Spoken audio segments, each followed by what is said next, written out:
Me too. I thought you were going to start beatboxing. No. Yeah, me too. Let me drop we some. could auto-tune Me too. my coughs.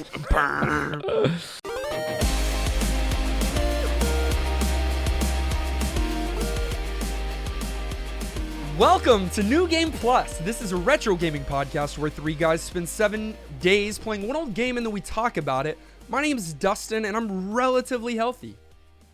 My name is Kenny, and I'm not quite there yet.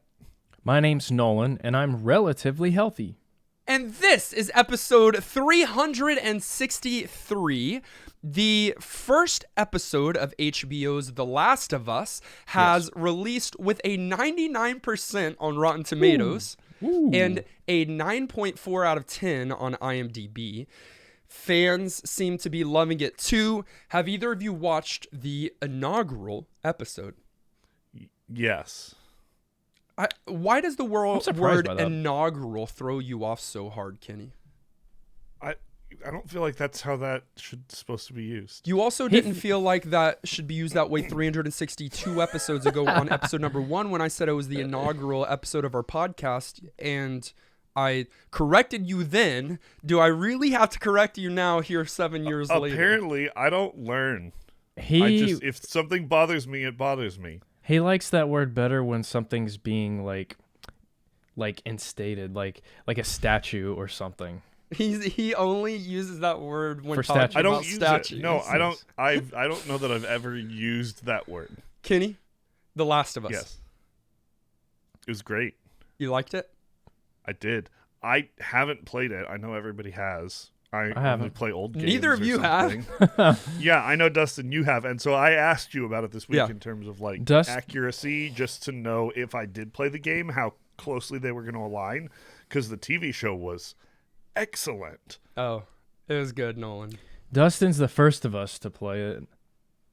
I didn't watch it because I don't want spoilers. I've had the game in the log for 10 years. Oh, you own it?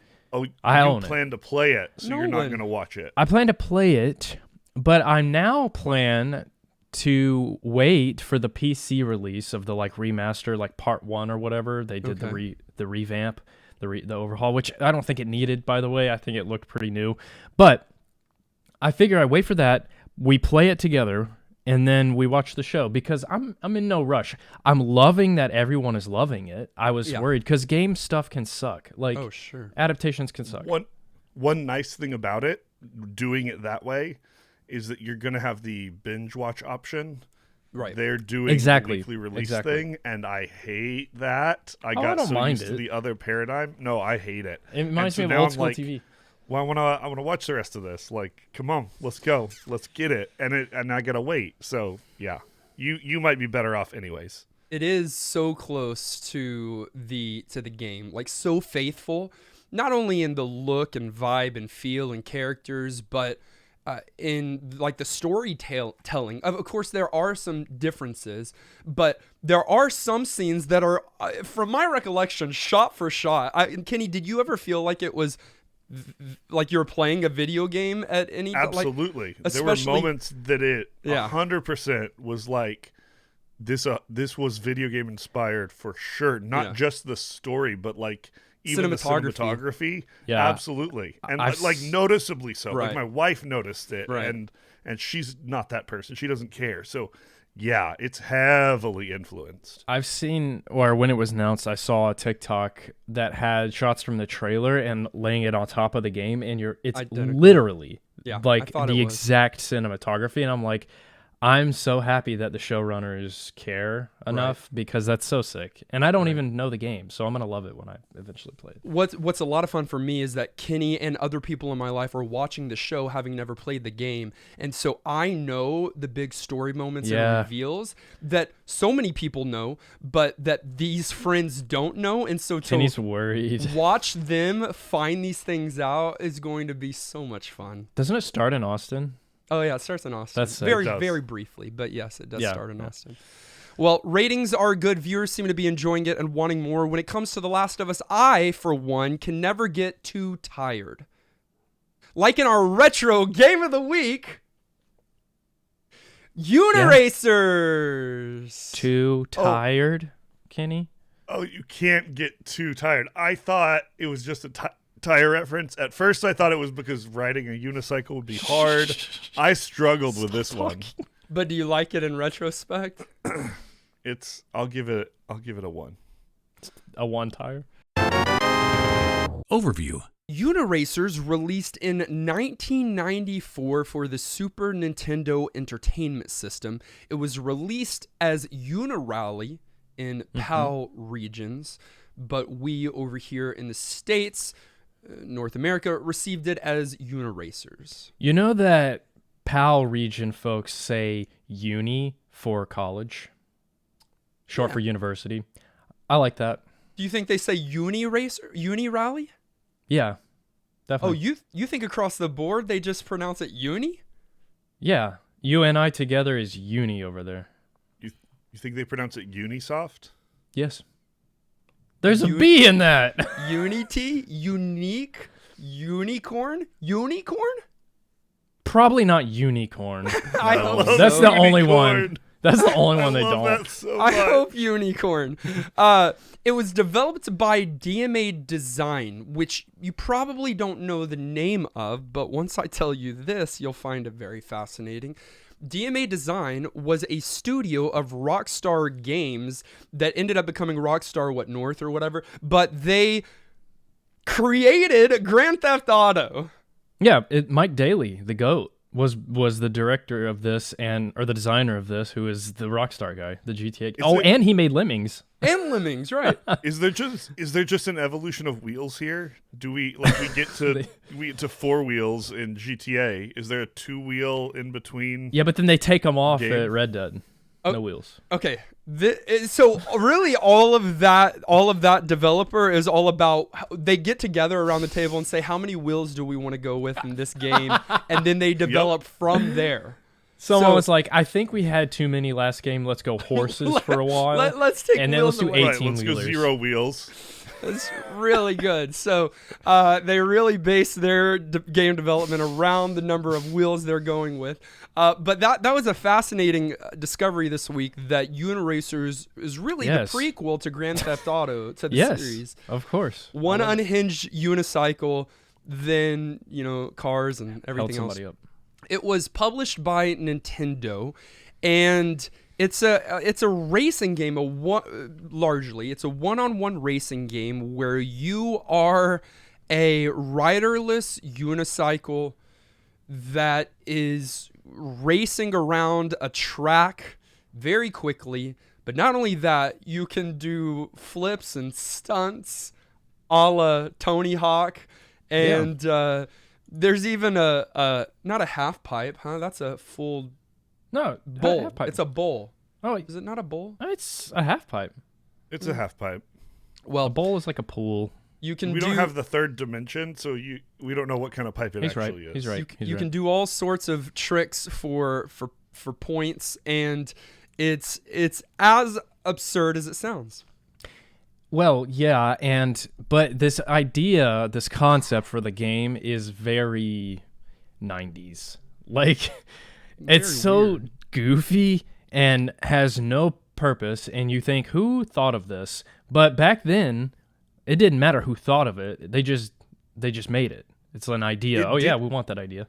It did matter who thought of it. If we're dropping story bombs, Dustin's got the history of development. I've got the history of the fallout from their choice of using unicycles, because these guys got sued for ripping off their unicycle characters from Pixar. Yeah, a non-small company. Who apparently also has unicycle characters. Welcome again to the 90s. I don't know what was happening. And they lost. Yeah, they lost. There are less copies of this game in circulation because it got shut down from being made more than there probably would have been, because apparently, legally, they ripped their unicycles off of Pixar's unicycles. Which what? It's a unicycle. How many ways can you design a unicycle? It's absurd. Well, okay. But this had to happen because then Mike Daly would be immune to being sued. I mean, he got sued. They got sued for GTA, but he was like, he had experience. He's like, no, I got sued for a unicycle. It all goes back to this. So he's like lore. a vet and getting sued for his games. I feel bad for Mike. Rest in peace. In DMA design. What non-kart racers have we played on the show? Can you think of any? Yes. Because we've actually played a considerable amount of racers. Snowboard kids. Yes, I never played it, but y'all did. Kind of a kart racer. No, it's not. The Lego one. Lego racer? That's a kart racer. No. I'm That's sorry. a kart Not racer. Legos. Yeah, not Legos is a kart Not racer. Legos. The Star Wars one. I conflated Star Wars and Legos Racer? because I think it's called Racer. It's Star called Wars Racer. Episode 1 1 Racer. Yep. Probably a lot Crazy Taxi, Cruisin' World, Cruisin' World. F-Zero, Cruising World counts. F-Zero. and Yeah. Nolan's favorite, Need for Speed Underground.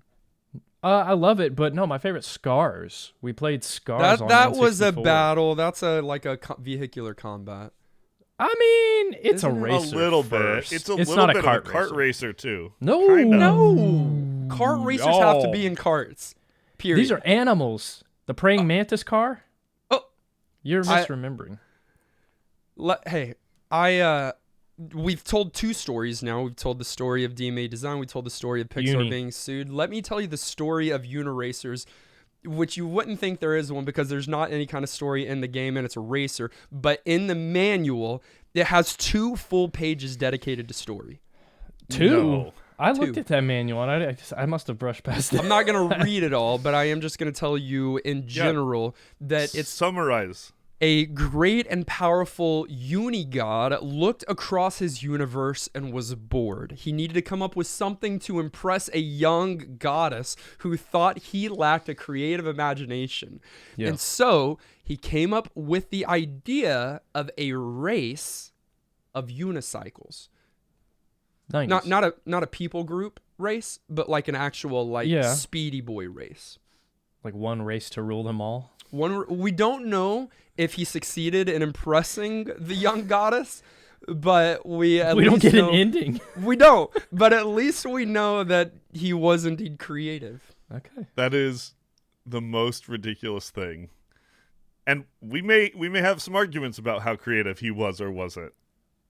Dun dun dun. Gameplay. I don't know what a 2D racer is. I haven't played like any. Like, have y'all? What's a 2D freaking racer? I mean, it's this. But what are 2D racers?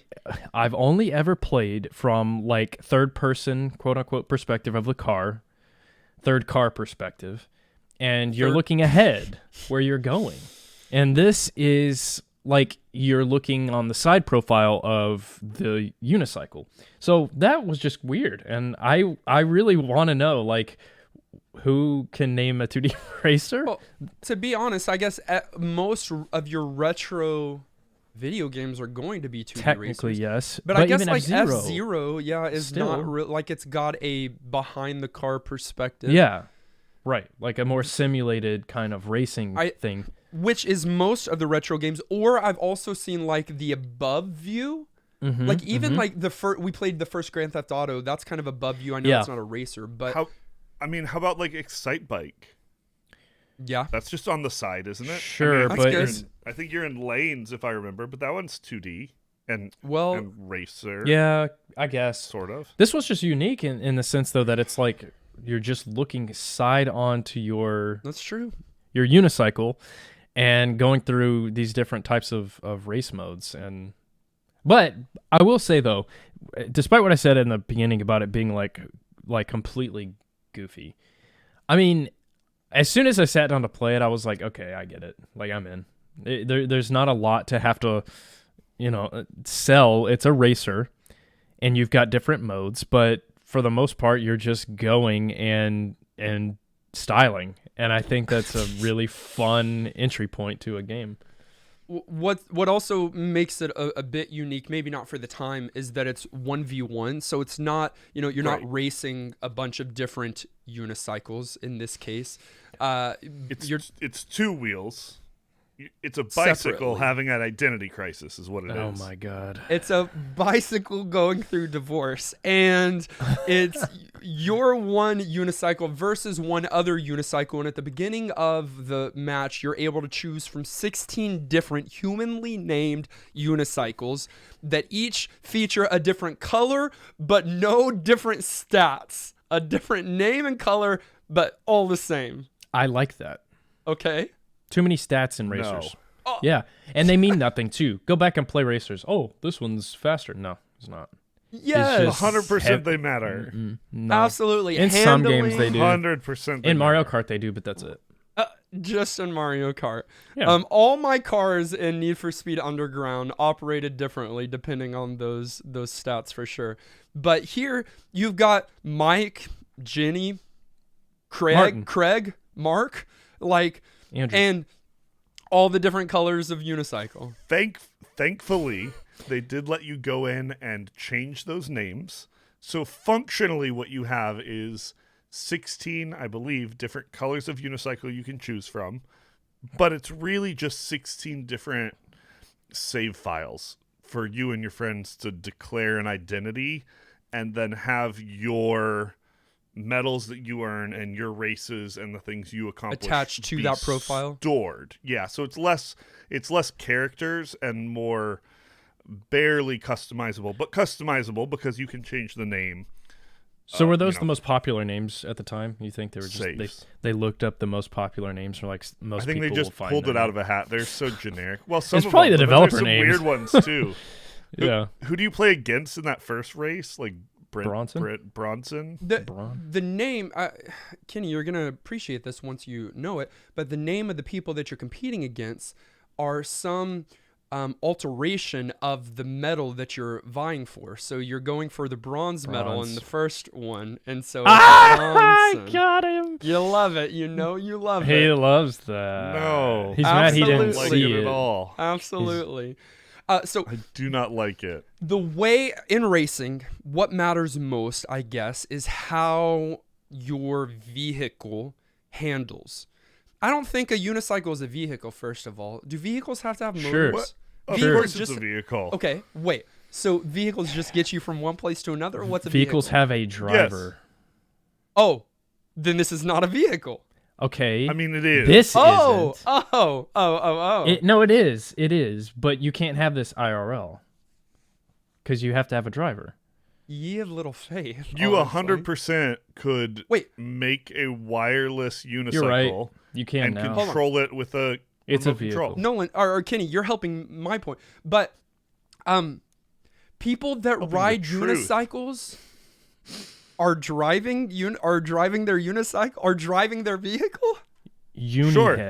Uni heads. That's what People we that call go to the college? No, people that drive unicycles. What about them? What about them? He's deep in the community, so he would know. All I'm talking about is the handling here, like what you do. Your accelerate is not a button, it is your D-pad. So if you want to accelerate to the right, you hold right. If you want to accelerate to the left, you hold left. B jumps. Y is your brake, which you probably not going to use much. I think you can just use it for that extra like sonic boost. There's a speed up trick kind of. And then what's really interesting, I discover all of this in my first play, by the way, or most of it, is that the L and R are roll and flip. Right. They flip over your vehicle, and then A and X are your twist and Z flip. That's the terminology for it, but they are your styling maneuvers. And you use all of those in conjunction with one another to either race or to get points. To stunt on them and to get enough points to be able to pass a particular level. And therein lies the brilliance of the game. Because I think we have a fan over here. Without the tricks, okay, without the Tony Hawk aspect, because that is what that is. Well, this was you just have. It's true, they did. Maybe Maybe Tony Hawk should be, or maybe they should sue Tony Hawk. Yeah, this started all the popular games. Okay. If you don't have that, then you just have a very stale go right. Well, actually go left and right, depending on the stage, which we'll talk about. But you just get to the end kind of racer. But the fact that you can do it for fun, like there's a point to do it. It speeds you up. Yeah. It makes you go faster. So it's very important to constantly be doing it if you really want to win. But you can also just do it because it's fun. And like, it's kind of like a fidget spinner, like, but in a game. You're just playing and you're just like, I love doing that. I love like the motion of putting in tricks. And so that really worked for me, the trick thing in this game. And I love the half pipe, the stunt mode or whatever. The bowl. So you said something interesting there, or one of the key mechanics is that when you do a trick, it speeds you up. And so most of these levels, you're racing against an opponent, trying to get to the finish line faster. And it might be 3 laps, it might just be a single lap, it might just be this monster course, but either way, you're just racing against your opponent. And so you need to learn the level, but also you need to be doing these tricks constantly. Now, as far as I know, it's not... The more elaborate trick doesn't speed you up more. It's just doing a trick and landing it speeds you up. I was doing a spin. Just jump, spin. Spin? So I was doing jump, flip. On any straightaway, I was just flipping over constantly. And you get a little sound effect that lets you know that it's speeding you up. You have to land on the wheel or else you'll bail and lose speed. Right, because like I don't know if they call it bail in this one, but wipeout. If you don't land correctly, then you get a wipeout. It slows you down. You have to recorrect. So it's got this kind of like skating, Tony Hawk-esque terminology, but you're using it primarily for speeding up to be able to get to the end of the stage faster than your opponent. Yeah, there's also some more nuance there, just because some of the tracks, you're avoiding obstacles, you're flying around and like going through the air, and so there's times that you want to be jumping or using a trick. There's places in the course that will make you change direction, so like using the right sort of type of trick to sort of change your momentum can be very helpful. So there's a ton to those tricks, but there's also a lot of complexity to the tracks, which sounds weird when you talk about it, since it's this 2D sort of thing, but it almost has this platformy vibe, or this, dare I say, because they would be offended, this Sonic the Hedgehog-y kind of vibe, where like Nolan said, you're going both directions. You're going up, down. You've sometimes got multiple tracks. Your tracks have jumps and holes that you have to get across, and multiple options on directions that you can go. You've got spins, you've got flips, you've got things that twist you, and like all sorts of things. And that also keeps you busy. Nolan, you were talking about like how engaged you were because you got to be doing tricks all the time. The nature of these make you really react quickly to what's going on because the tracks are there, and you're fairly zoomed in. Very. So one thing I appreciate is because of that, they actually take the color of the track that you're on and use that to give you some hints as to what's coming up next. There's going to be an obstacle, there's going to be a place you can go fast, there's going to be some different things, and I don't think I at least didn't pick up on that right away, but then once you learn that, it's so helpful to like have a sense of what's coming. Otherwise, this would come at me way too fast. I couldn't have handled it. And I don't know if you'd be able to pick that up just playing it. Maybe it would take a lot. Maybe after it would take a lot. You would notice hours of playing back in the 90s. You'd be able to figure out some kind of pattern. But I had to use the manual this week, not only for that great story of a god trying to impress a young goddess that I told you at the beginning, but to find out, because like it's very intricate, like because no part of the track is just a solid color. It's usually striped patterns. And so like if you've got blue and green, that means that it's a straightaway. But if you've got any kind of yellow, like yellow and red, there's a hazard coming up. It's typically like this purple goo that will slow you down, so you need to jump over it. But if you've got red coming into the mix, then you know there's going to be a loop or a jump or something. So it's telling you not to jump or do any tricks. And a lot of this, in my opinion, is not intuitive. But it's not something that you need either your NGP community to tell you, or you need to read the manual, which again you would have back in the day, but maybe not today, to really feel like you've got a mastery of where the track is going. Because if you're not doing that, then you're in what I was doing in the first play is replaying a track multiple times until you just learn it, which isn't as fun as being able to figure it out on the go. Okay, sure. I kind of disagree because, especially back then, if I had this, I would be playing this over and over and over because it's against the computer, and it's like you would eventually learn it. Same thing like with Scars. Like that's a great example on N64. I learned the game by just like playing it constantly, so I have less of a problem with that. But it is chaotic, and I'll do you one better, Kenny, with an analogy. It reminded me of Hot Wheels. Like a Hot Wheels track in the way it looks, but also with the speed ups and stuff that you would hit. But there is a course there, well, at least in the circuit one, right? And the racing one, you'll go through 3 laps and you'll be like, okay, yeah, I remember this part of the track, or at least you'll recognize some of it. And you know, when I first played it, I was like, okay, this is a mess. It's chaotic. I don't like this.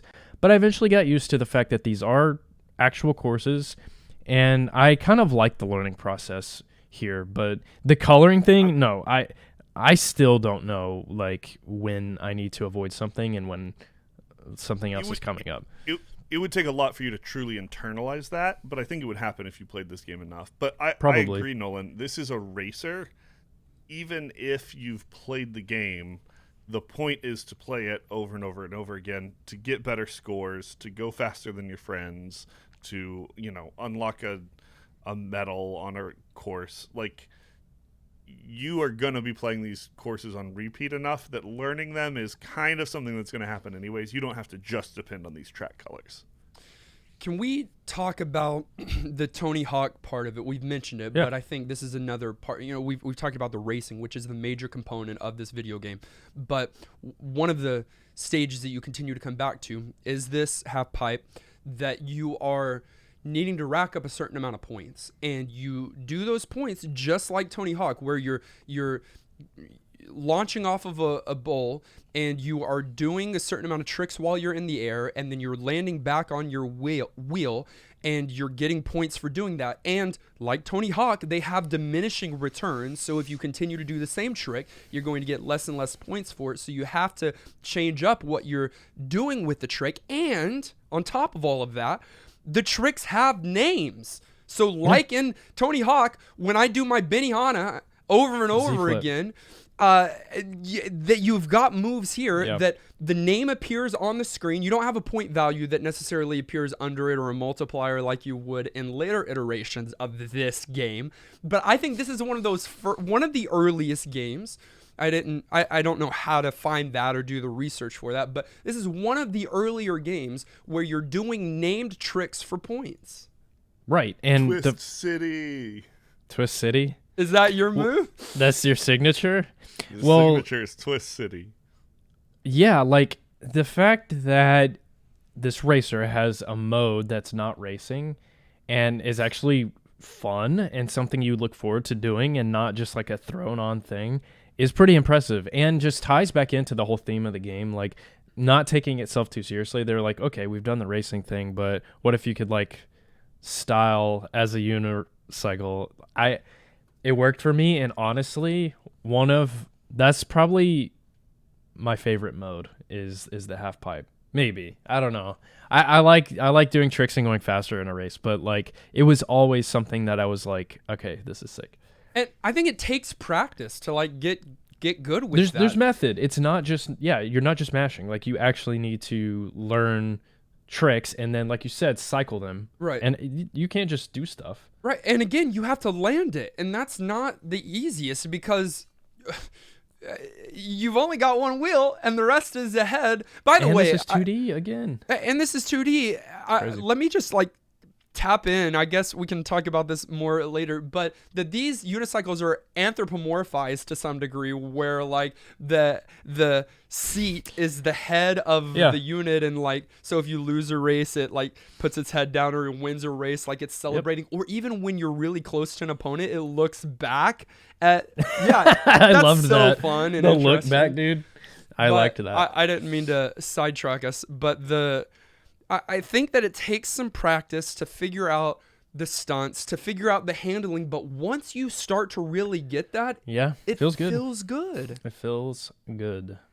Which is not the easiest thing to do in any game, but particularly one that is centered around a stolen concept of a unicycle. Hey. Aged. Straightforward and simple things age well. Sometimes. They have the potential, Yeah, less. they're easier to future-proof and to come back to than something more complex. Because less room for error? Absolutely. Just because, like, it is what it is. It's simple. There's a reason people still play Tetris and these things that are just, like, classic and relatively straightforward. And this has that going for it. Sure, there's a little bit of complexity and uniqueness to this game, both in the like thought and in the 2D racing, but it's very simple as a concept, and I think this helps just sort of like get the appeal there. It's also I know you mentioned this, Nolan, but it's a great game for like modern attention spans.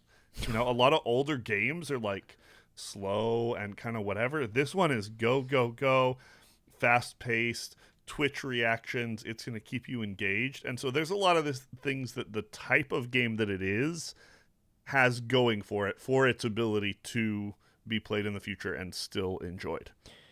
Yeah, and one thing that I did notice for sure, and it was because there was not a lot going on, it's very bare bones, if you will, the sense of motion, like you mentioned that it's kind of zoomed in on your racer, and it is for sure, which adds a challenge to it, but also the sense of like going fast like Sonic was able to pull off is here, and the backgrounds are like squares and shapes, they're nothing, and so you're able to do that, I think, because you don't have all these textures and pixels to like blur your vision. It feels zoomy. I don't know. It was zoomy, and maybe it's just because I've been still getting better from my month-long illness, or maybe because I'm 65 years old, but the blur affected me negatively this week, and it hurt my eyes. It didn't cause me to get nauseous. That's probably too much. But like when I play modern games, I turn off blur because I don't. Absolutely, I do too. It's trash. I don't like it, and some of that I really felt here. Like I really did have to play in small stints because I would get dizzy. Like it bothered me. Yep. No, I'm there with you. And I think it would bother anyone. I don't think it's age related. It's just it's a harsh. Okay, the size of the screen and what's going on is what makes it so harsh. If you had this game maybe in a more modern setting on a larger screen, you wouldn't have that.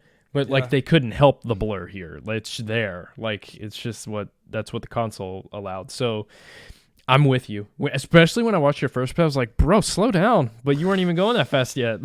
Right. Well, and y'all keep putting the modifier kinda when you're saying zoomed in. This thing is so close to your character that you really do have to learn the colors of the tracks because you can't see what's coming next. And sometimes you're reacting almost instantly to the stuff that comes up, and you don't even really have time to react. Well, and sometimes you get so fast that for a second or two, you're not even on the screen. Like you're too far forward. Yeah, the Sonic thing, for sure. And so, like, I know this is all intentional. This is a part of the design, but I think it does belong in the age section because I think if we were playing this in a modern take of it, you're going to be able to zoom out a little bit, see more of the screen, see more of what's coming up next. And although you'll have some blur due to the speed, it wouldn't be as problematic as I feel like it is here.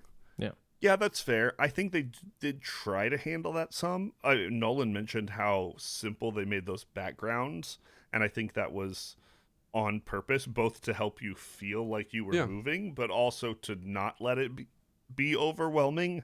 The colors on the course stay really consistent so that you can get to learn that. But it's fast and frantic, and it can be a little overwhelming, not just in the speed of the gameplay and how quickly you have to react, but in everything that's going on as well, and trying to keep track of it, including the visuals. They're simple, but they move.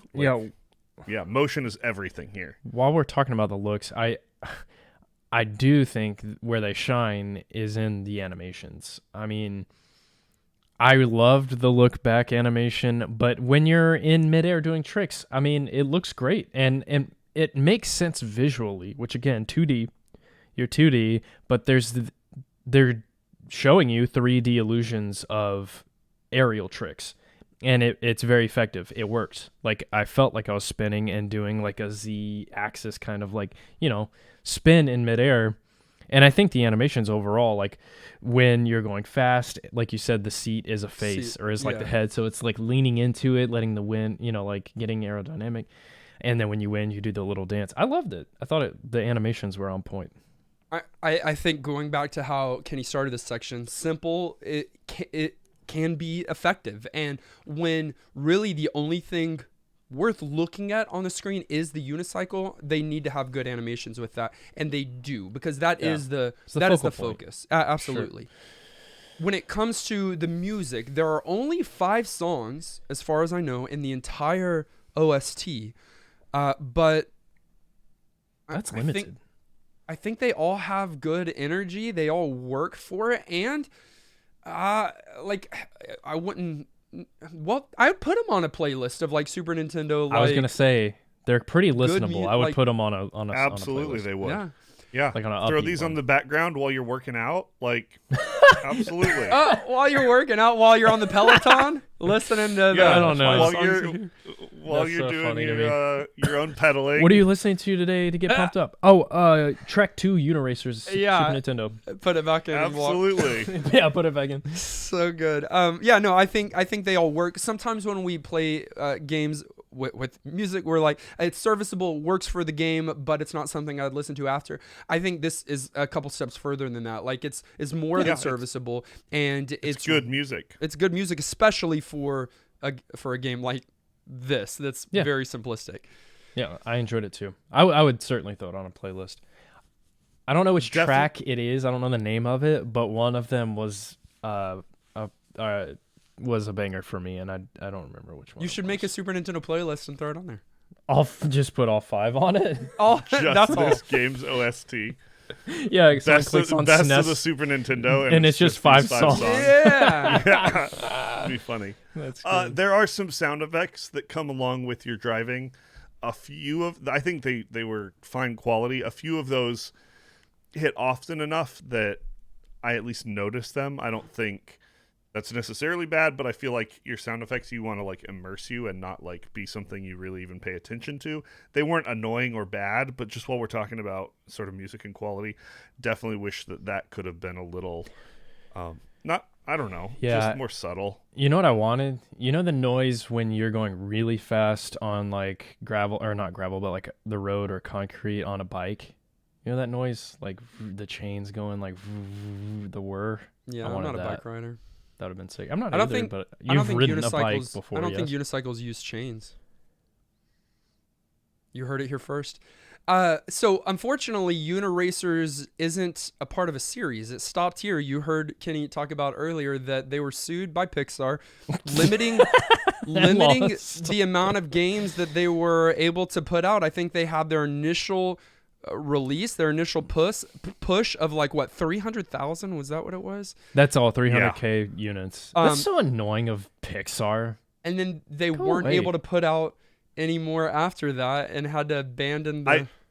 I don't know when Pixar made a unicycle that was a character, but this character reminded me of the Pixar lamp so much, just in his like, I exist and I am, a person even though I'm an object, that it doesn't surprise me that there's some overlap there. I mean, big assumption there. I didn't see 1-to-1, and I wasn't in the courtroom when they argued for this whole thing.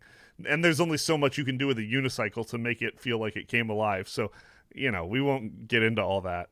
There's a true crime podcast out there that's having that argument. Talking about Uniracers? I will say, just to answer your question, because it's an easy thing to look up, Pixar's Red's Dream came out in 1987. And if you I just didn't watch it. That's all I was saying. You said you didn't know when it came out. But if you look at the artwork, I mean, yes, it is very comparable. But I don't think that's because they stole the IP. I think it's because a unicycle is a freaking unicycle. That's what there's a quote from the developers that said the problem with Pixar was that they seemed to think that any computer-generated unicycle was owned by them. Yeah, and they probably did think that and do think that, and that's why we haven't seen any more unicycle content come out since the release of Uniracers in 1994. I hate them. I'll never watch another movie. If you want a used copy of Uniracers, it's not that bad, actually. It's only $15 used, but I think in part due to the limited release, a new copy of Uniracers is $476 new. Wow. See, I'm thinking higher. With anything that gets cut off completely, you know I what, would think way higher. That is Uniracers. Let me look up Unirally. Nope. Unirally is even less expensive. So Uniracers, the PAL version. Yeah, Uniracers is going to be the more expensive one. Final thoughts. At the end of each and every one of our episodes, we determine whether or not the game gets our vote for New Game Plus status, which is our general thumbs up or thumbs down. It does require 2/3 of the vote to swing one way or the other. Kenny, what do you think about this game? Yeah, I'm torn on this one. I do think it's a great little game. There are some folks that will get a huge kick out of it. But I think it's an either love it or hate it sort of territory. It's one most people will either fall for or get over pretty quickly. Does what it sets out to do very well. But I don't know if there's enough long-term appeal for this one to be worth my widespread recommendation. So I don't know. I'm very torn. Here's the summary for me where I'm at. It's a really good game that's novel and unique that I just couldn't get myself to care about, despite even recognizing the fact that it was novel and unique and well put together. So I don't know if it's the racer. I don't know if it's the age of it. I don't know if it's the repetitiveness of what you're trying to do or the lack of diversity in characters, but I couldn't quite get there. So no New Game Plus from me, though I understand why people like this one, and it's kind of a cult classic. Kenny, look that unicycle in the eye and tell it that you don't give it New Game Plus. It doesn't have eyes. And I'm not getting with a unicycle anyways. I'm a bike boy. Oh, traitor. All right, Nolan, what do you think? I would say that out of the three of us, you, of all people, Kenny, would ride a unicycle. I would never touch one. That's probably true. Right. Yeah. Okay. But you wouldn't be able to do it. You'd fall. What did you ask me? I asked you if you give this New Game Plus status. Simple question. Okay. So this game reminded me of Toe Jam and Earl. I'll buy it. In the presentation and in the 90s-ness of it. And when done There's some well... humor here we didn't talk about, too. Sure. Yeah, sure. Yeah. When that's done well on the SNES, it works for me. So the concept was dumb to me. Then I picked it up and played it, and I was like, on board. Okay, I got this. Funny. But then I started playing it, and it plays great in 2023. I mean, we talked about the handling, and it's so important with these. I think it feels good. Like freestyling tricks gives the player freedom in all of these modes to just kind of play it how you want and have fun. It takes a little bit of the simplicity out of a racer, which can be monotonous. And I think it's so unique, and one of those games that like you'd be missing out on if you're a SNES fan, especially because of, I mean, when the SNES catalog is talked about, you hear the same 10 games over and over. Most of them RPGs, most of them platformers. But then you have this weird, kooky racer that has so much charm. I 100% give this New Game Plus. I thought it was a blast, and it's a must-play on the console for sure. It's awesome. Kenny, you said that people will usually find themselves on one side or the other, that they'll really enjoy this game or really bounce off of this game. And I don't. I find myself somewhere in the middle because I see the value and the uniqueness of this game. And at the same time, I didn't like playing it for long. I found the uniqueness of it and the what sets it apart, but due to the blurriness and the repetition, like I feel like after you do the first set of races, you're just doing them again and again and again, slightly more difficult, slightly different tracks, but it's basically the same. But I feel that about most racers. That's not my genre. And it gets very repetitive very quickly for me. And I'm not about like mastering the speed just to do it a little bit better than a computer, generated thing. I feel like being able to play this couch co-op with a friend, I bet that's a lot of fun. And I wonder if it's just split screen. It's got to be, right? It's split screen. Yeah, it's split screen. It's top and bottom. That I feel like that would be a lot of fun, but we don't get the luxury of being able to do that as much today.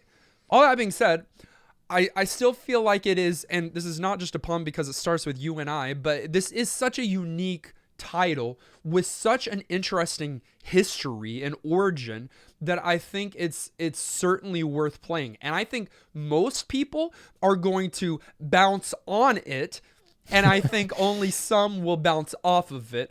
And even though I somewhat bounced off of it, I still found the novelty of it to be intriguing enough to say that it does get New Game Plus for me. Good. You know what else starts with U and I? Uninspired. Which is doesn't apply here. I'm just using it to say that your pun argument there has some flawed logic to it. Oh, wow. Well, this game is unilaterally New Game Plus. Universally. And this game is a unicorn. Okay. Unicorn. Or wait, what? Uni. Wait, no, uni. This was an unintended conversation. Uniracers is New Game Plus certified, which means that still all the games that we played so far this year. Guys, this is the year.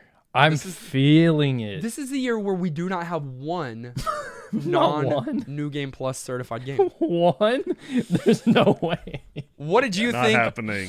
27% of you in our YouTube poll said yes, it's worth playing today. Only 8% said no, but 65% have never played it before. Because it got discontinued. Yeah, I guess that's why it is. By the courts. Many of you wrote in this week a Marley and said, what if Tony Hawk rode a unicycle? This game is all about speed and tricks. As a kid, I could feel awesome as I learned each and every trick that allowed me to zoom past the competition.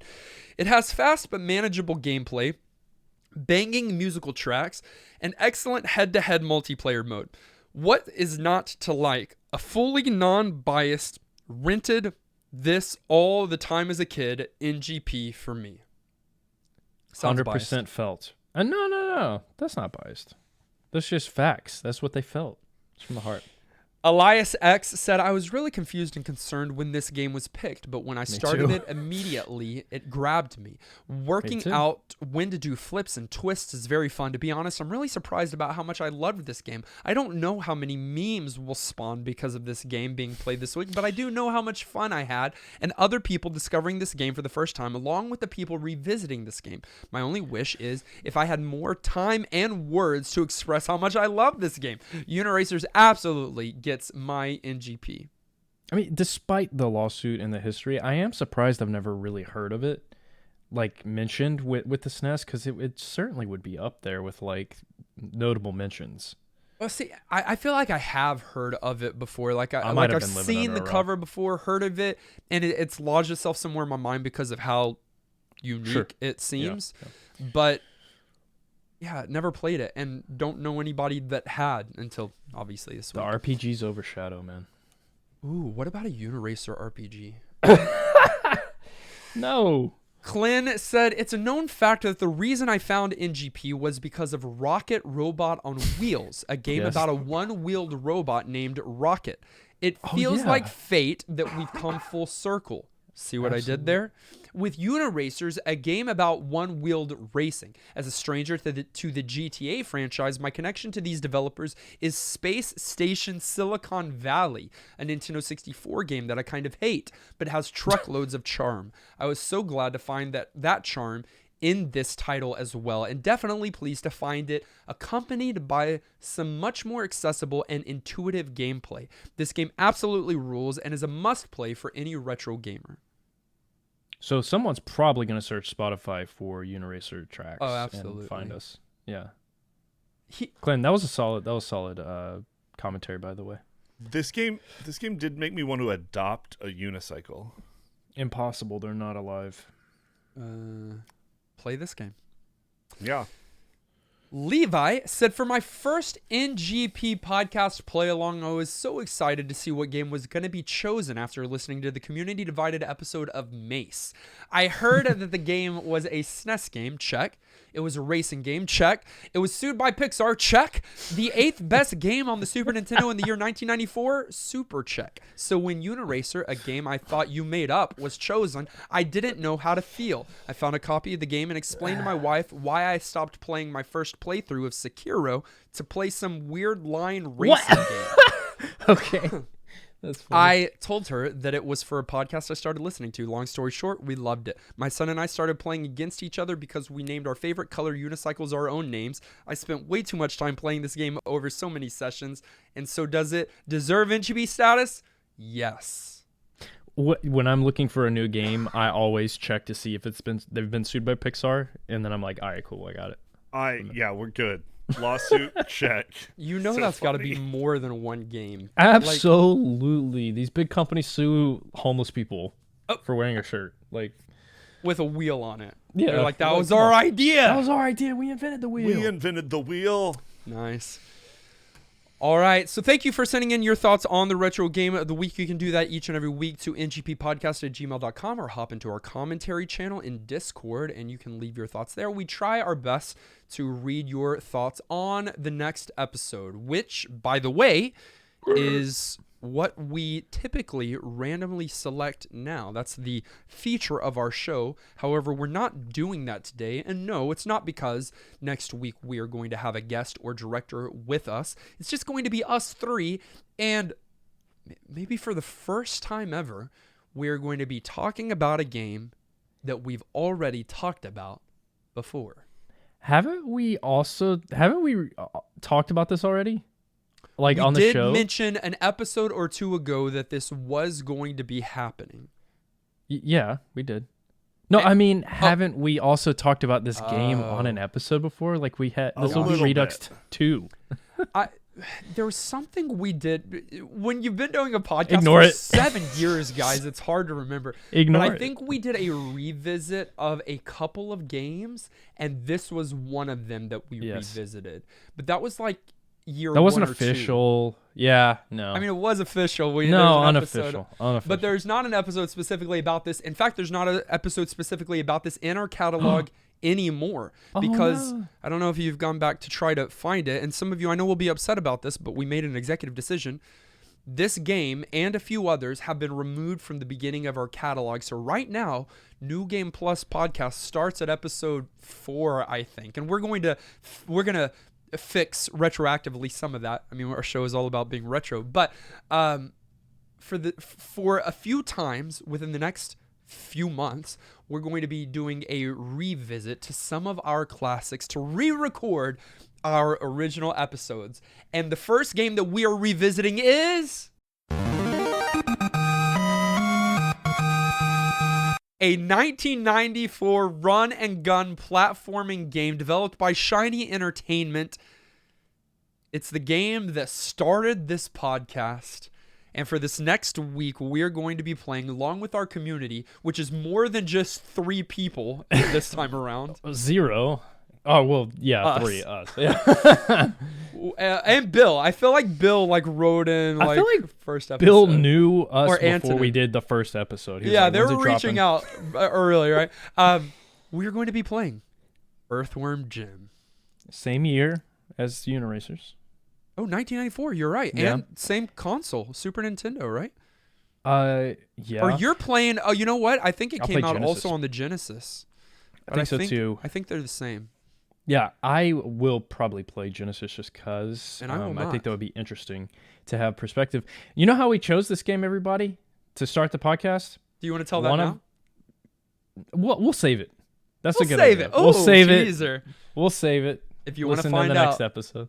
Exactly. So find a copy of Earthworm Jim. Play it along with us.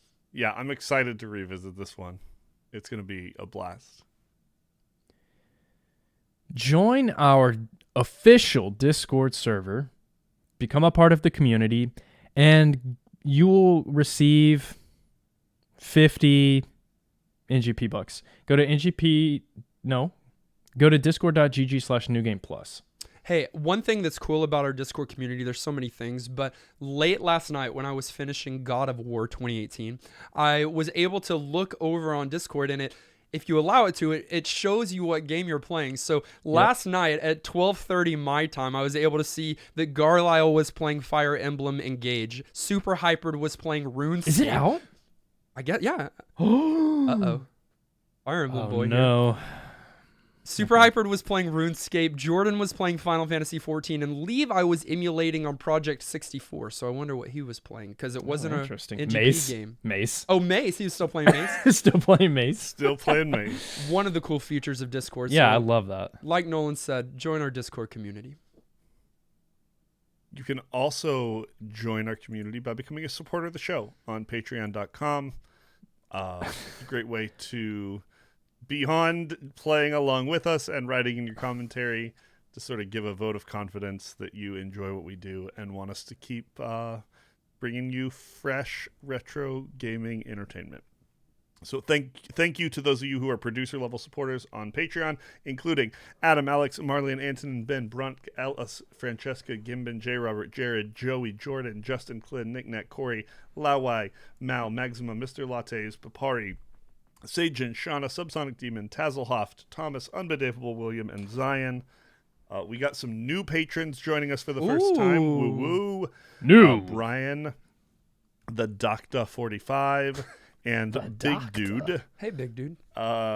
Special thanks to Levi for joining us at the producer level this week. That's Levi. hype. Welcome to the producer club.